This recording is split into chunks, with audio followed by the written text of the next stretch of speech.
लड़का तब 13 साल का था जब उसके पापा ने एक दिन उसे एक सेकेंड हैंड कपड़ा दिया और उससे कहा कि तुम इसे कितने में बेच सकते हो। लड़के ने जवाब दिया ज़्यादा से ज़्यादा $1। फिर उसके पापा ने कहा कि तुम इसे $2 में बेचो और अगर तुम ऐसा कर पाए तो मैं समझूंगा कि तुम अपने मम्मी पापा की मदद कर रहे हो। लड़के ने अपना सिर हिलाया और कहा ठीक है, मैं कोशिश करूंगा, लेकिन ज़रूरी नहीं है कि मैं इसे बेच ही पाऊँ। उसने काफ़ी सावधानी से कपड़े को साफ़ किया। चूँकि उस समय आयरन का आविष्कार नहीं हुआ था, इसलिए उसने ब्रश से कपड़े को एकदम प्लेन किया और उसे धूप में सूखने के लिए छोड़ दिया। अगले दिन वह कपड़े को लेकर एक भीड़-भाड़ वाले अंडरग्राउंड स्टेशन में गया। वह 6 घंटे तक कपड़े को बेचने की कोशिश करता रहा, पर कोई भी बायर उसे खरीदने के लिए तैयार नहीं था। अंत में एक बायर ने उसे $2 में खरीद लिया। लड़का $2 का बिल लेकर काफ़ी खुश हुआ और दौड़ता हुआ घर चला गया।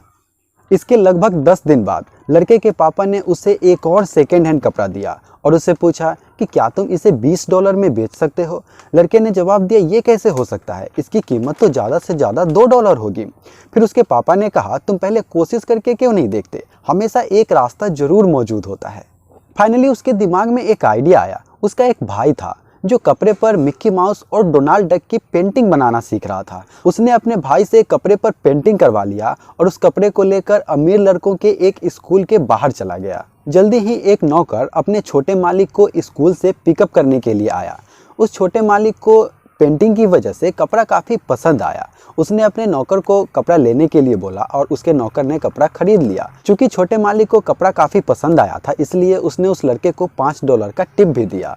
अब उसके हाथ में पूरे $25 थे। $25 उसके लिए काफ़ी ज़्यादा था, यहाँ तक कि उसके पापा की एक महीने की सैलरी $25 थी।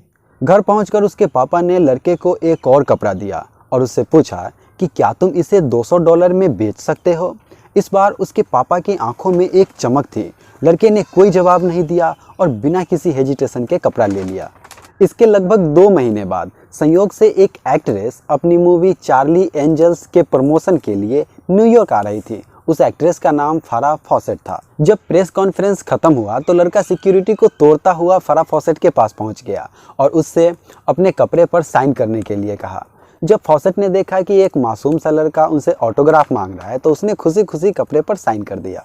लड़का काफ़ी खुश हुआ और एक्साइटमेंट में जोर जोर से चिल्लाने लगा, this is the T shirt that has been signed by miss Farrah Fawcett और मैं इसे $200 में बेचूंगा। उस कपड़े की नीलामी हुई और एक बिजनेसमैन ने उसे $1200 में खरीद लिया।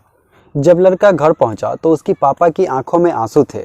उन्होंने कहा, तुमने अविश्वसनीय काम कर दिखाया है, my child, you are so great. उस रात लड़का अपने पापा के साथ सोया था। उसके पापा ने पूछा, मैंने तुम्हें 3 सेकेंड हैंड कपड़े दिए और तुमने तीनों को सेल किया, इस जर्नी में तुमने क्या सीखा। लड़के ने जवाब दिया, हम चाहे कितनी भी बड़ी चीज़ क्यों ना सोच ले, उसे करने का हमेशा एक रास्ता जरूर मौजूद होता है। उसके पापा ने सिर हिलाया और कहा कि तुमने जो कहा वह बिल्कुल ठीक है, लेकिन मेरा यह मतलब नहीं था। मैं बस तुम्हें बताना चाहता था कि जब $1 के कपड़े की कीमत इतनी ज़्यादा बढ़ाई जा सकती है तो फिर हम तो फिर भी इंसान हैं। भले ही हम गरीब हैं और हम स्लम में रहते हैं, लेकिन इससे क्या फ़र्क पड़ता है। पूरी चीज़ तो इस बात पर निर्भर करती है कि हम अपनी अंदर की क्षमताओं का किस तरह से इस्तेमाल करते हैं। अचानक से लड़के के दिमाग की बत्ती जली और उसे पूरा खेल समझ में आ गया। उसने सोचा, जब एक पुराने कपड़े की वैल्यू इतनी ज़्यादा बढ़ सकती है तो फिर मैं अपने आप को इतना छोटा क्यों महसूस कर रहा हूँ। तब से चाहे परिस्थिति कैसी भी हो, लड़के ने हमेशा महसूस किया कि उसका फ्यूचर बेहतर होने वाला है। वह अपनी क्षमताओं का पूरी तरह से इस्तेमाल करता रहा जब तक कि वह दुनिया के सबसे अमीर एथलीट और दुनिया के सबसे महान बास्केटबॉल प्लेयर में से एक नहीं बन गया। उसका नाम माइकल जॉर्डन था। माइकल जॉर्डन का जन्म 1963 में ब्रुकलिन के एक स्लम में हुआ था। उनके 4 भाई हैं। उनके पिता की आमदनी इतनी कम थी कि उनके परिवार का भरण पोषण सही से नहीं हो पाता था। माइकल जॉर्डन का बचपन एक भेदभाव वाले वातावरण में एक गरीब लड़के के रूप में बीता था, जब तक कि उन्हें विश्वास नहीं हो गया कि वे कुछ बड़ा करने के लिए बने हैं। इतनी बुरी परिस्थितियों के बावजूद उन्होंने इतनी बड़ी सफलता हासिल की है। आज का टाइम तो पहले के टाइम से कहीं ज़्यादा बेहतर है। अभी की दुनिया में सफल होना पहले से कहीं ज़्यादा आसान है। आज इंटरनेट है, सोशल मीडिया है, बहुत सारे ऐसे प्लेटफॉर्म हैं जहां तुम आसानी से अपनी काबिलियत दिखा सकते हो। सफल होने का सिर्फ एक फार्मूला है कि तुम किसी चीज़ को ठानो और उसे तब तक करते रहो जब तक कि तुम्हें वह चीज़ मिल न जाए। चाहे परिस्थिति कैसी भी हो, तुम अपने आप को कभी भी छोटा ना समझो।